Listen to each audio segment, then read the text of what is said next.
Hey everyone, I'm superphiz, and I'm here with my great friend Ben Edgington. Every fortnight, we record a kind of a walkthrough of Ben's newsletter, What's New in Eth2. Hey Ben. Hey Fizz, good to see you again. Happy Independence Day, though it somewhat pains me to wish you this.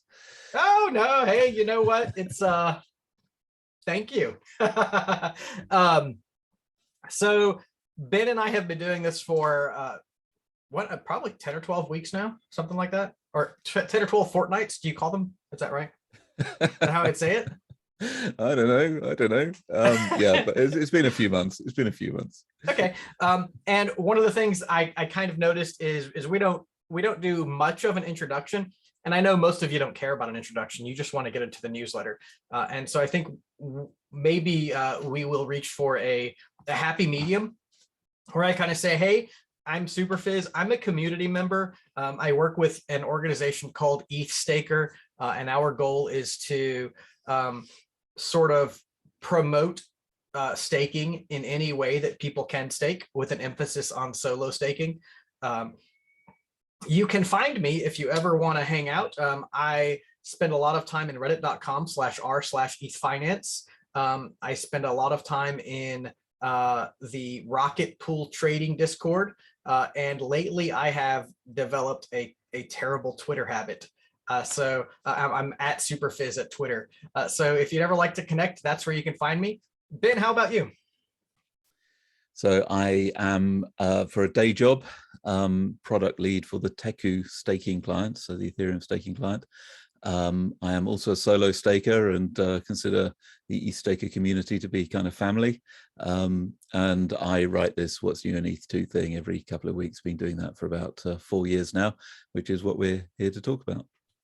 Awesome. I was going to say, let's get into it. Do you know who says that? That is Anthony Cesano's trigger for his episode. Let me figure out how to share the screen. I'm a little behind here.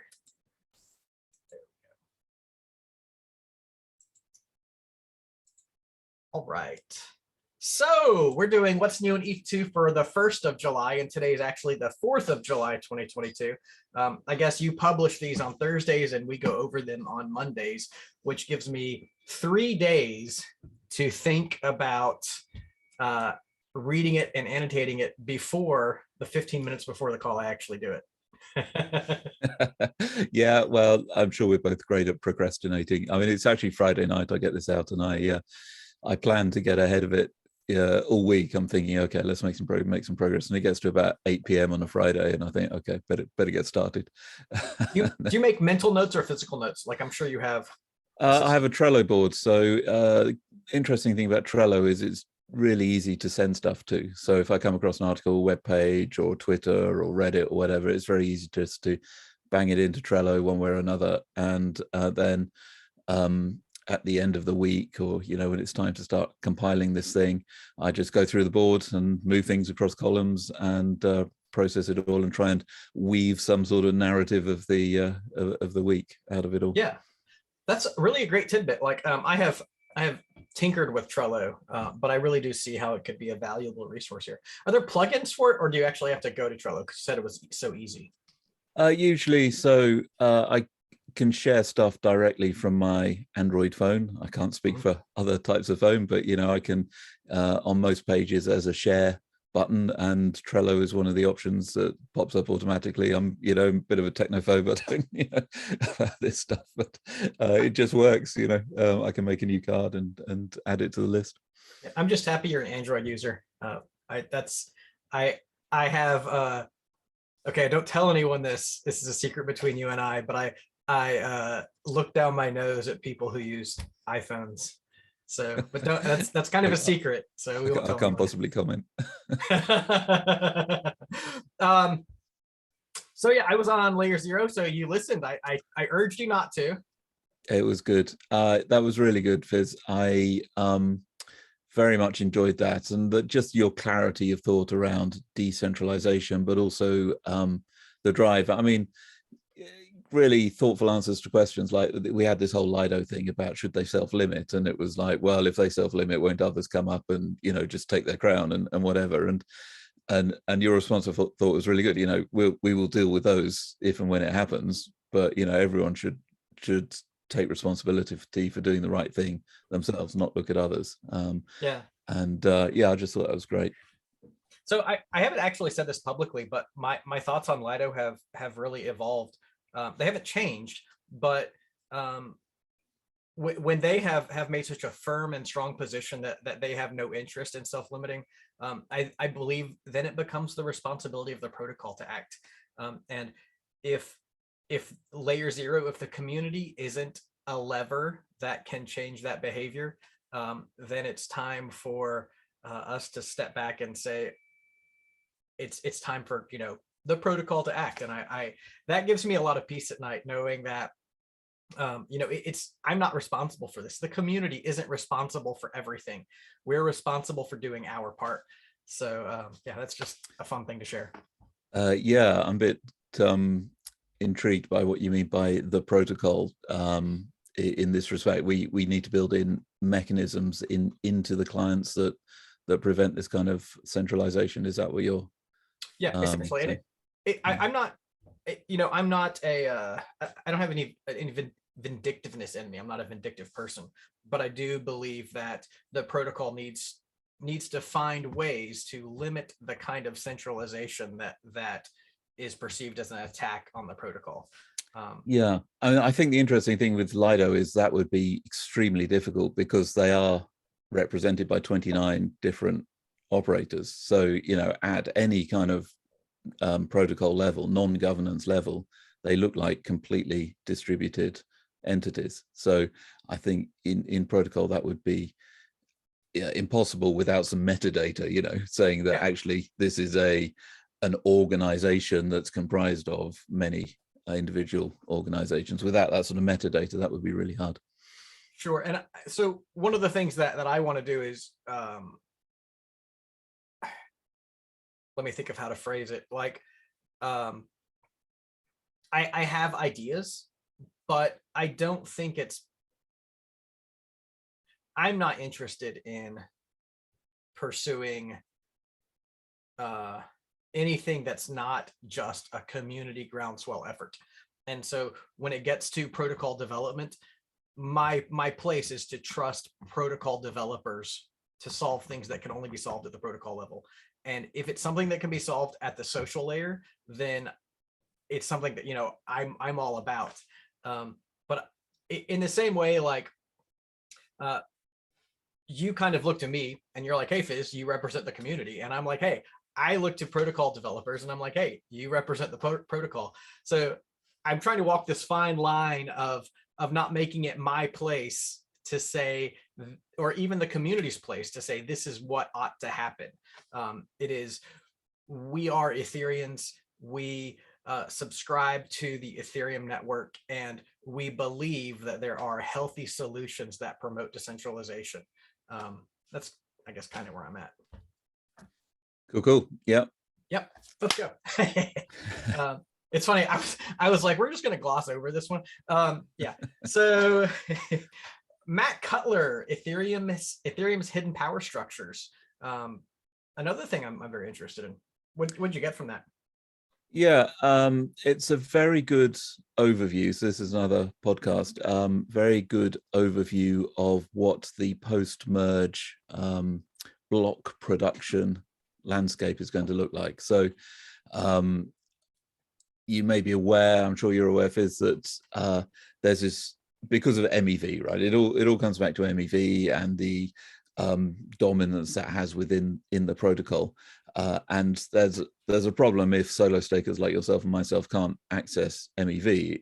That's a big pressure for us to throw our lot in with a big staking provider, because they will have access to this stuff, and we'll get better returns. So there's definitely a drive to try to democratize the MEV, and the MEV is going to happen, right? I mean, we might take individual stands against it or principled stands and say we're not going to participate, we're just going to build our own blocks.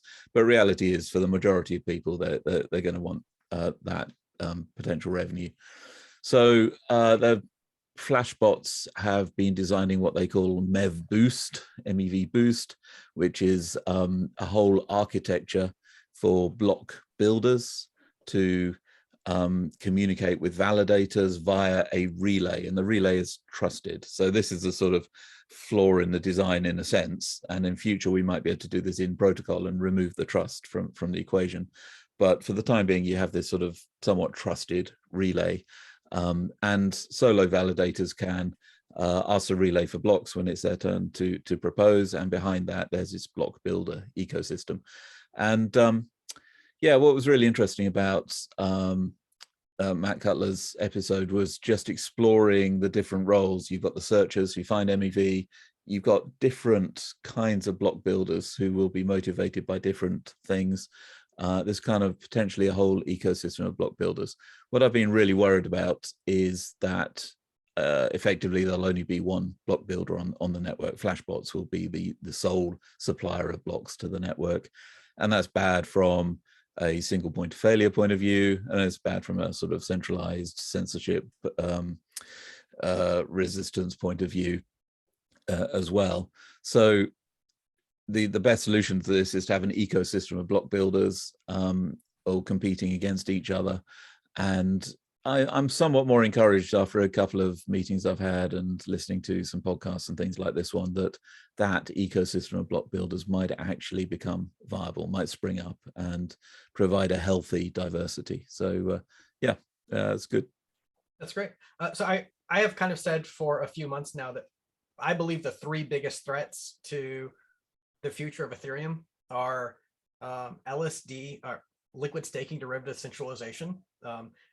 They are MEV and centralized clients, where one client fails and disrupts everything.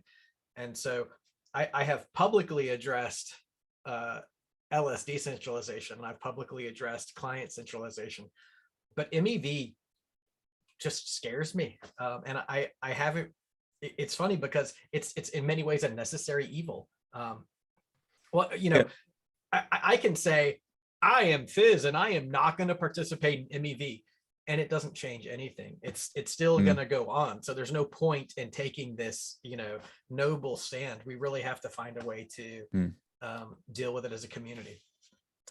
Yeah. When we have this in protocol and there are proposals and ways that this might be done and make it trustless, then there are interesting things we might look at, like MEV smoothing, where instead of, you know, you get one block that's worth suddenly 100 ETH because of some huge arbitrage, and then and it's an outlier for one lucky validator, you know, you can potentially spread that reward across many validators and just make the whole thing much more fair, as it were.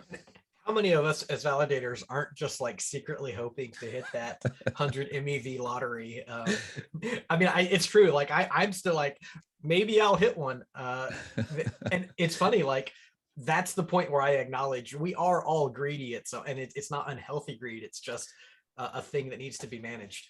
Yeah, my missus, in the face of the impending merge, has been cranking up the number of validators on her staking rig, taking advantage of current ETH prices. She's a sharp lady. Exactly. Mainnet Shadow Fork 7. This is a really interesting one. Yeah, kind of. I mean, these shadow forks have sort of become almost routine now. I mean, when we started these things, they seemed huge, like massive events. And we had that whole day when we were in Amsterdam where we got together as all the dev teams. I think it was number 3, and sort of nursemaided the shadow fork, and there were film crews there, two separate film crews making documentaries and all of this. And now it's like, yeah, okay, it's happening tomorrow, fine, whatever, I'll look at the results later. You know, it's they're cranking through and going pretty well. I mean, there are niggles, right? There are always going to be niggles. It's never, ever going to go perfectly. The question is, are these just niggles, or are they fundamental flaws? Are they unfixable, or are they a lot of work to fix? Are they indicating that some client is really, you know, behind the curve in terms of its readiness? And the answer is no. I mean, there are little issues here and there which are configuration issues or unrelated to merge issues, and showing up, you know, just maybe minor, easily fixed flaws in the spec. We had to change a may to a should in the spec, because the may was too loose, and some clients were not retrying some calls when perhaps they should have been doing so. So it's trivia like that. So we're getting there. I mean, we'd still like to see completely clean shadow forks happening, but I'm pretty content with the way they're going. Yeah, I see issues here with Aragon and Besu, and and also with Nethermind. It's interesting because I'm very eager to promote execution diversity, execution layer diversity, execution client diversity, but I just don't have that that confidence that I have had for the consensus clients, that I can look someone in the eye and say, run this secondary client and it will be fine, like no worries. I just haven't developed that sense of confidence, and I really do hope that comes in the next few weeks, months, maybe. Yeah, I think there is a slight maturity issue, and it would be perfect if everything was completely production ready and confidence inspiring before the merge, but it's not a cliff, right? We can update clients later on as they catch up. Besu's chasing down this, they've got this new bonsai tree database storage format, which is brilliant. I mean, it's beats Geth's format. You don't have to prune it manually, it's auto pruning and all of that. But there's some really subtle concurrency issue where, threading issue where the database gets corrupted, totally unrelated to the merge. The merge somehow seems to change the timings to make this show up more frequently, which is why a lot of their nodes fell over during the Shadow Fork 7. They are, all hands on deck. They've got like half a dozen people like drilling down on this currently to fix. Once that's fixed, I'm going to be pretty confident that Besu will be good to go. But until the next thing. I think, for my part, it is important for me to encourage people to use Besu, Aragon, and Nethermind.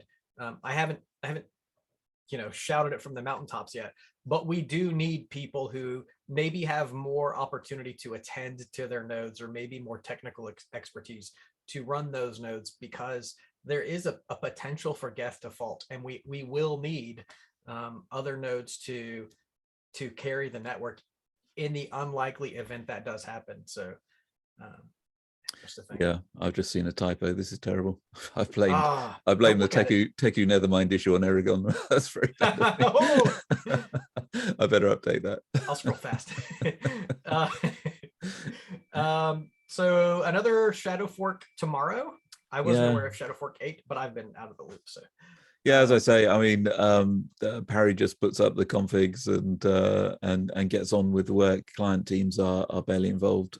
So it's happening, and we'll see the results. Cool. Here's a big one for ETHstaker. Well, for everyone, I guess. Oh yeah. Sapolia is going to merge, and it's funny if you look at Bordel. Let's peek at it real quick. They have targeted this so well at the moment. Like, look at that. It is. They've been tinkering with the hash rate, and you can see tinkering.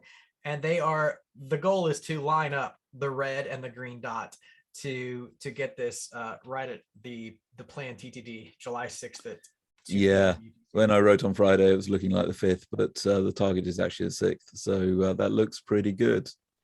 Yeah, I kind of, I guess here, seeing these, I was like, posting, we're going to merge in 10 minutes.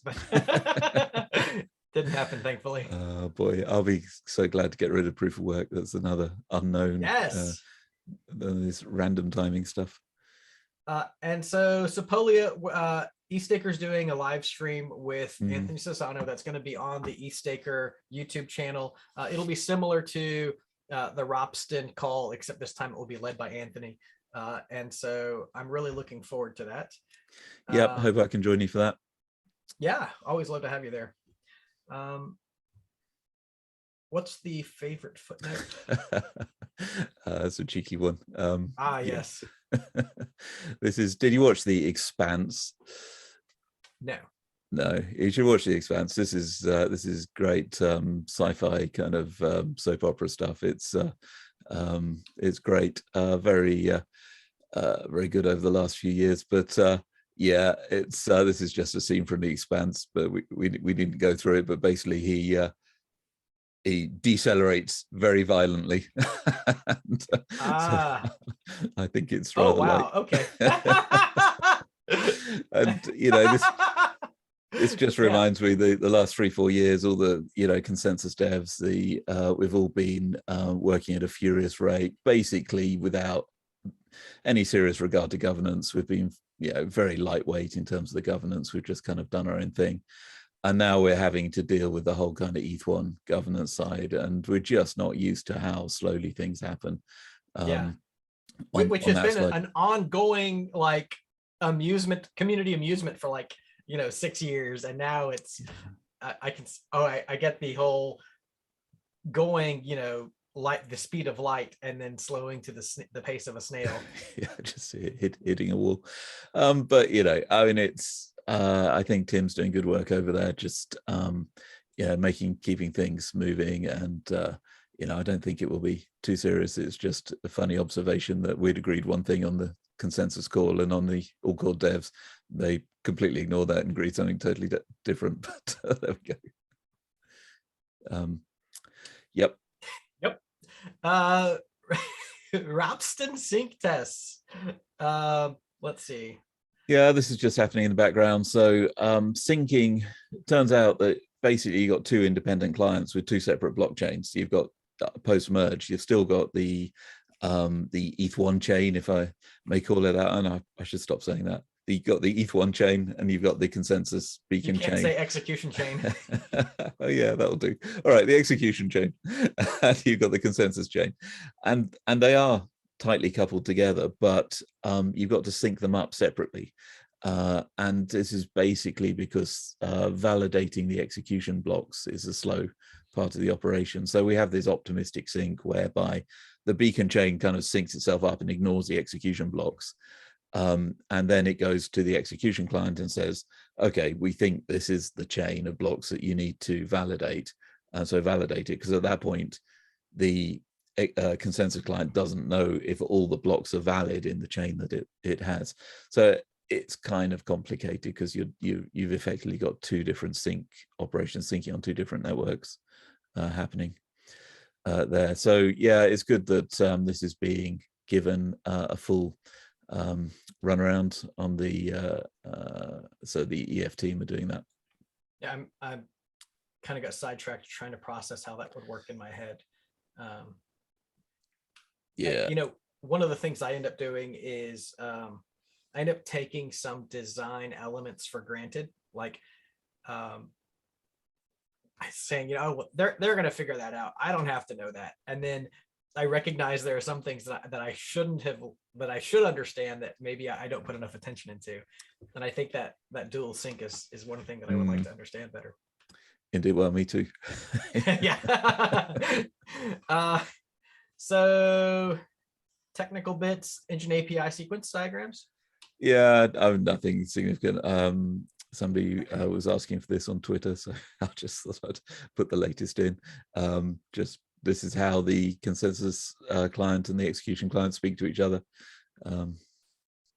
Cool.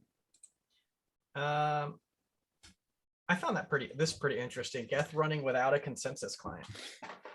Yeah. Tweet. Yeah.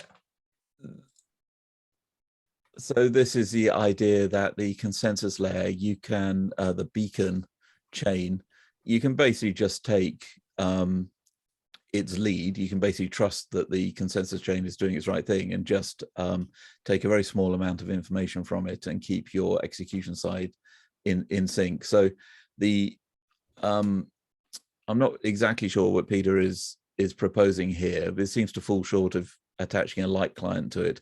The right way to do this, the kind of the purest way to do this, is to have a light client locally, which validates the beacon chain, or it proves the state of the beacon chain, and then that can drive your local execution client. So it's very nice, potentially lightweight to do that if you just want to run a DApp. You don't want to validate the chain. You know, you don't want to be a validator, do staking on your client. You just want the the JSON RPC API, and so on. So it's potentially a good way forward if you know, people who are just running ETH1 clients now can just add a sidecar sort of light client and carry on as they are without putting a whole beacon node on there. Nimbus team has a good thread today from Jacek from Nimbus team on light client stuff and what they're doing at Nimbus to build light clients. So it's happening, it's coming. It's this is definitely going to be feasible. It's interesting because when I first began to conceptualize the merge, I imagined, or at least the current merge product, I imagined that there would be kind of rolled up clients like the Teku basic client, and you might install that as one system. And this seems like a divergence from that. And I think the reality is probably going to be in the middle, where we'll continue to use two separately for quite some time. Yeah, I mean, just to sort of give a little insight, we are talking internally about, you know, a Teku basic client and what that might look like and how we might get there. You know, we're one of the few organizations that has got both a production, you know, ETH1 and ETH2 client in-house, so it's natural. And it depends what you're doing, and it depends on what kind of trust model that you're prepared to tolerate. So yeah, the gold standard will be to run a full consensus client and a full execution client and validate everything. But there will be degrees between that, you know, from in-browser light client stuff, where you have the trust assumptions of a light client, which are weaker, rather kind of stronger. You know, the way you talk about trust models is kind of backwards. They're kind of stronger, which means worse. You know, you trust it less than a full node and so forth. So there will be a spectrum and an array, and there will no doubt be endless Twitter debates and lots of sniping from Bitcoiners about this in the years to come. But there's going to be an ecosystem of different ways we can structure this. You know, my favorite part about this is, let's imagine that Teku and Besu bundle up, and then, you know, many people run that bundle. There will always be an incentive to run the least represented of those bundles, whether that be something like Nimbus and Aragon, because your individual penalties for being offline will be so small, but you still have that potential for one of the other major clients to fault, and then you're the one who gets to maintain the network. So I think there's always going to be that incentive to run an underrepresented client.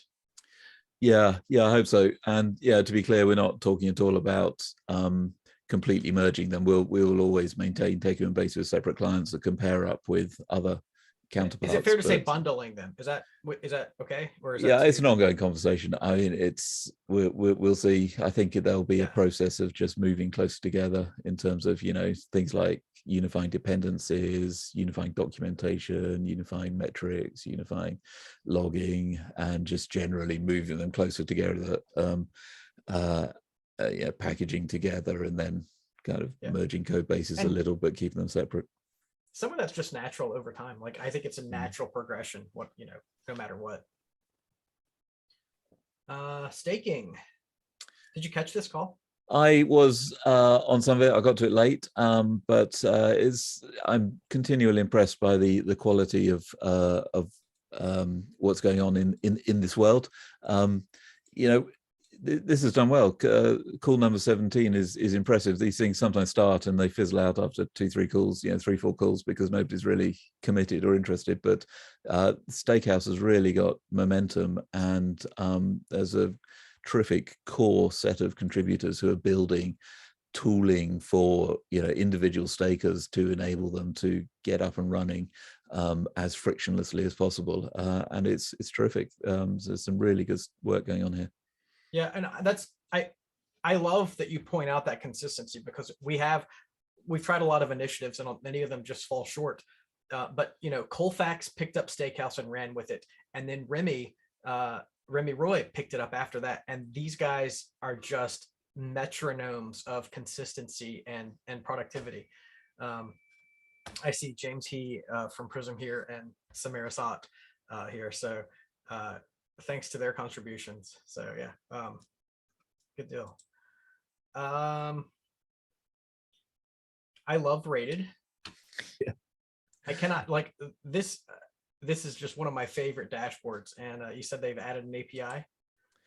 Well, they have an API, but somebody third party has added a Prometheus exporter, which gives you command line access to the API so that you can kind of programmatically query it much more easily.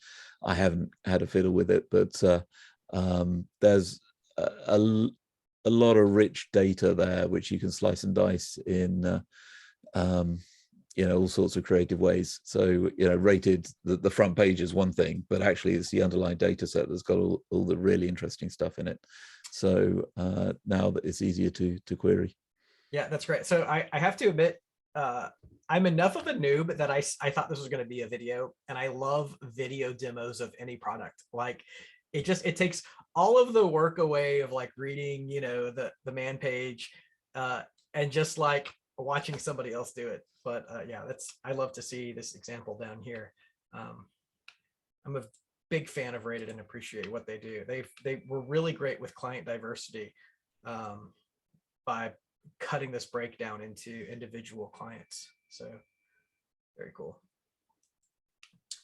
One of my favorite people ever, Joe Clappis. Have you ever chatted with Joe? I haven't. No. This is great though. This is just like a humble genius kind of dude. But yeah, Joe has been working on this. I want to find it. There it is. Joe has been working on these low power. And so for those who don't know, Joe is a developer for Rocket Pool, and he's been working on these low power staking clients. And so this is incredible. 8 watts while syncing, 5 watts during validation. I really that's astonishing, isn't it? I mean, it is. Yeah. And he has engineered this thing so well. Like this is just what Joe does. So I would also suggest giving this guy a follow. He's just a gem. Sorry, I'm supposed to let you tell about the context, and I ate it up. No. When you've got better context, that's good with me. I didn't know that JCRPT was Joe even, so I learned something. Oh, okay, yeah. So there's a little backstory there. I used to do what's new. What did I call it? State of the stake. I was, it was like an 8 or 10 minute thing, and one of the state of the stakes was a plea for developers who could implement client diversity. And so after one of those, Joe, who had very little experience, was like, hey, I'm interested in Ethereum. What can I do? And so after some talking, he got plugged in with Rocket Pool, and he's the guy who implemented all of the 4 clients into Rocket Pool, and now he eventually got hired by them. But he just has this deep interest in supporting diversity, and I'm a huge fan of his as well. Excellent. Hero. There's another hero, Adrian. It's a book of heroes. Yeah, I was reflecting earlier that Adrian is pretty much unique in this world, in the sense that I think it's correct to say he's the only current dev who has got been neck deep in both Ethereum 1 and Ethereum 2 development. I mean, he was a dev on Besu for a couple of years, and he's been tech lead for Teku for 2.5, 3 years now. And I don't think there's anyone else involved who can genuinely say they've been fully dev on both sides of the merge, as it were. Meredith Baxter, who used to be in Teku team, she had that honor, but she's deserted us now. She's gone off to be CTO somewhere else, so can't fault her decision. But sorry to lose her to that. But so that leaves Adrian, and it makes him really worth listening to, because now that we've got this deep interplay between the execution and consensus layers, the insights that Adrian has are well informed by both sides of this. And they're So always consumable. Like I'm always able to understand what he says, even if it's complex. So I do appreciate that from him. Yeah, I don't know where we'd be with Techie without him. He is superb. I loved this tweet from Pintel. Again, getting back to things that Fizz can understand. So Trent Van Epps said, who can describe the KZG ceremony and what it enables? And so, you know, most of us mortals have like zero context here. And I want to read this just because it's so well worded by Pintel. To enable, so this is what the KZG ceremony is. So to enable data availability sampling, a key part of dank sharding, we need to encode the data in the form of a polynomial. This allows us to reconstruct all of the data if up to 50% of it is not available from the network. And perfect, like I can wrap my mind around that. Thanks, Pintel. Yeah, Pintel's made a good, I won't say career, but has gained a reputation for clarity of writing. I think he first came to my attention with, there was a Madasha challenge to write some analyses of how the network was going and, you know, analyzing different aspects, sort of open call from the Ethereum Foundation, and Pintel wrote a terrific analysis of that, very accessible and some really good insights.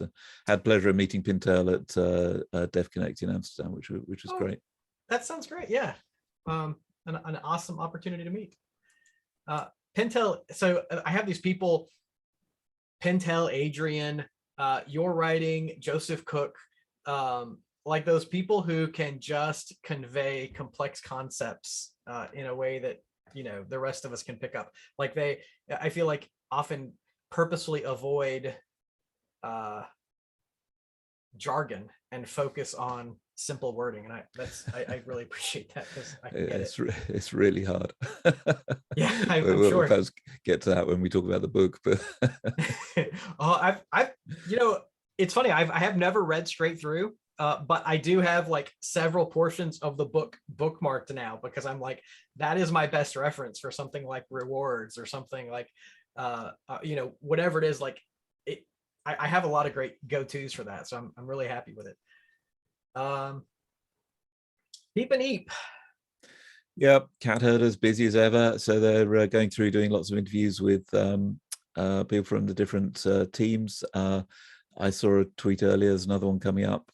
So yeah, as ever, just spend some time on the Cat Herders Peep and Eep YouTube channel. There's just such a richness of material there from the horse's mouth. I mean, it's the people doing the work who are talking about their own work, and it's quality. Yeah, and this is one of those underappreciated. I think in 10 years it'll be great to go back and look at the quality of this information in it, because I don't think it gets enough attention now. But I do think it's gonna be a great testament in time to what people were doing. Yeah, absolutely.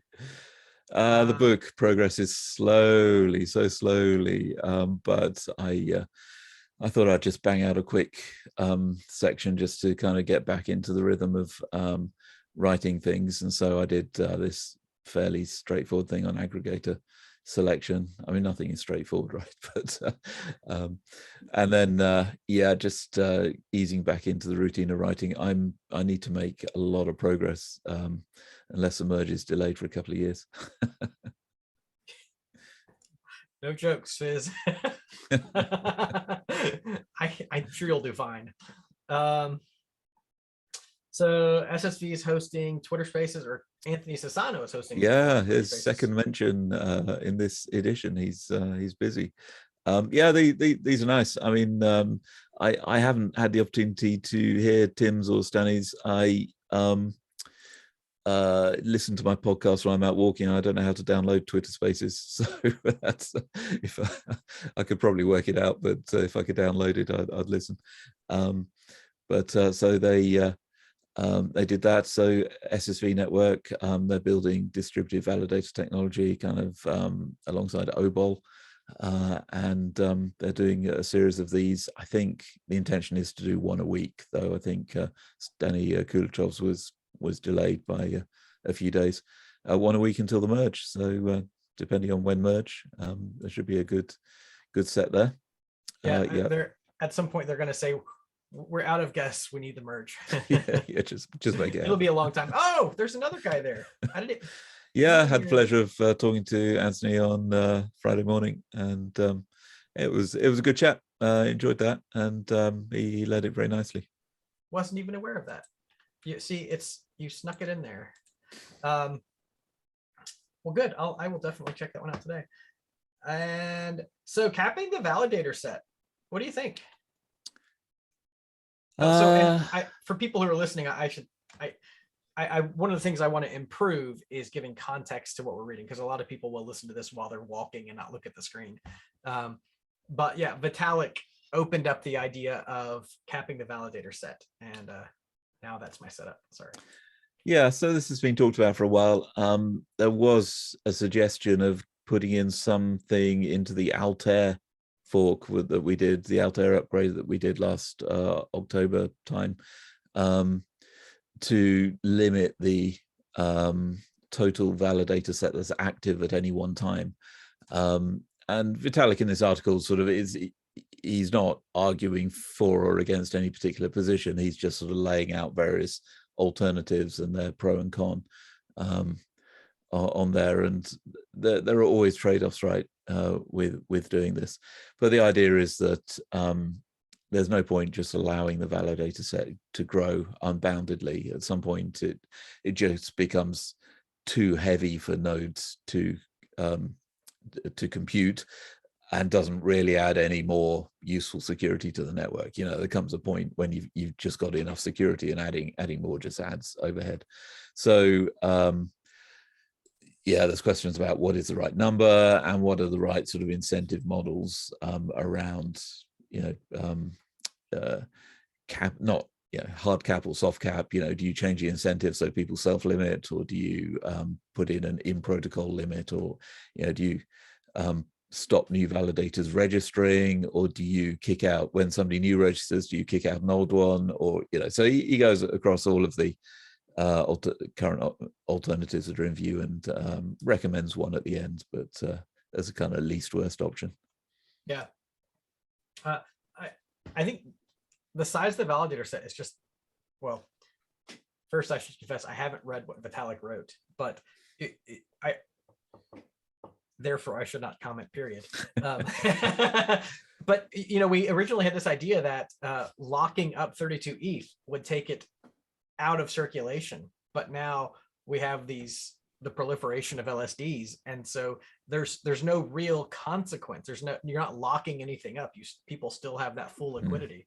I just find that really interesting. So yeah, the dynamics will change when withdrawals are available. And he also talks in that article about potential to reduce the stake size, which is kind of counterintuitive, because you think if you reduce the stake size and you just end up with more validators and you kind of double your problem. But he's got suggestions that kind of consolidate stake on validators. So we don't have to have 32 ETH per validator. You could have a single validator that has 100 ETH, which is its weight in protocol, and another validator that's got 15 ETH, and that's its weight in the protocol. And we'd have to change some of the way that these committees are structured and so forth. But that could become an interesting possibility. I want to make an embarrassing confession. So I opened this and I was like, okay, let's see, am I going to read this?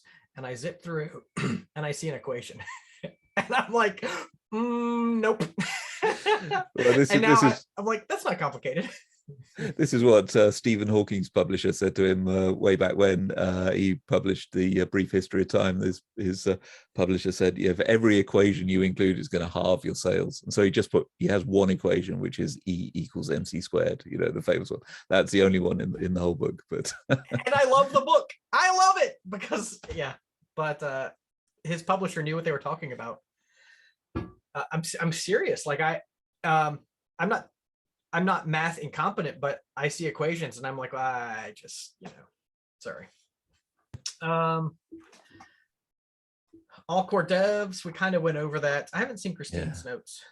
You're a huge fan of Christine's notes. I haven't. I followed them for a while, but I've kind of gotten away from them.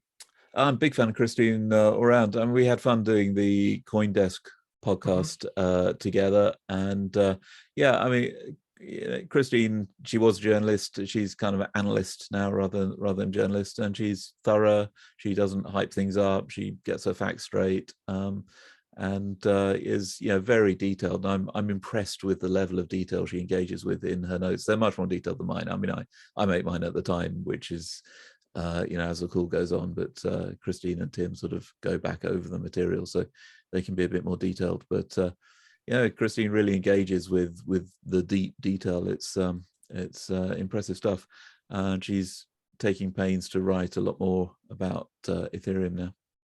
Yeah, I really need to appreciate her more. I will be overly honest. When she was in this thing about the merge has been delayed, and I'm kind of like, well, no, the merge hasn't been delayed. It just hasn't happened yet. I sort of created a mental block, and that was a really poor choice. So yeah, I mean, she and I don't see eye to eye on everything, but I think she is intellectually honest, which you can't say about. There's a good fraction of the media which you cannot say this about. Absolutely, we don't have to agree on everything in order to be on the same page. So yeah, I do want to get back into her stuff. Let's see, KZG stuff, merge call community 5. That's actually an important one. Merge call community 5.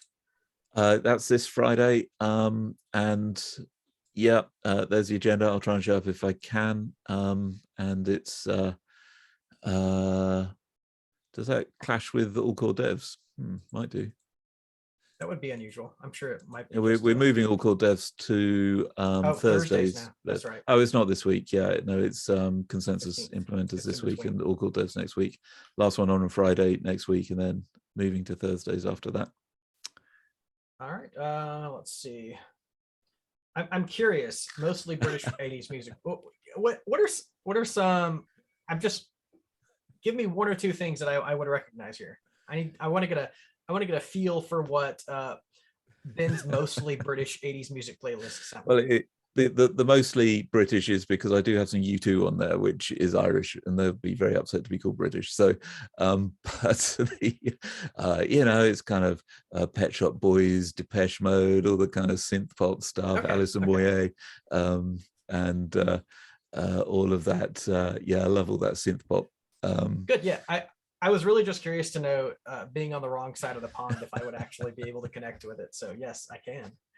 Splendid. I gather Yazoo was known over your way as Yaz due to a trademark conflict, but this is Alison Moyes and Vince Clarke's band, which we knew as Yazoo rather than Yaz. Very interesting. Yeah. And so before we kick off, I would love to encourage everyone to go follow Ben on Twitter. He's Benjamin_XYZ. Always the best stuff.